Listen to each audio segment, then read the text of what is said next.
शहरी दमानियांकडून मंत्री धनंजय मुंडेंविरोधातील पुरावे अजित पवारांकडे सुपूर्त, तात्काळ राजीनामा घेण्याची मागणी। उद्या मुख्यमंत्र्यांशी चर्चा केल्यानंतर अजित पवार पुढील निर्णय घेणार, दमानियांची प्रतिक्रिया।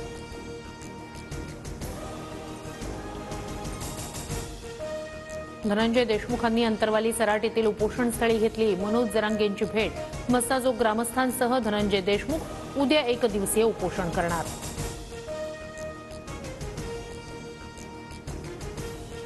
बीड पोलीस दल आकाचं आरोपी वाल्मिक कराडच्या मर्जीतल्या 150 ते 200 पोलिसांची यादी गृहमंत्री फडणवीसांना देणार। आमदार सुरेश धस यांची माहिती, मराठवाड्याच्या बाहेर बदली करण्याची मागणी।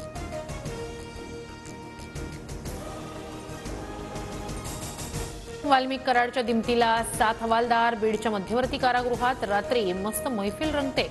जितेंद्र आव्हाड यांचा ट्विट करत खळबळजनक आरोप।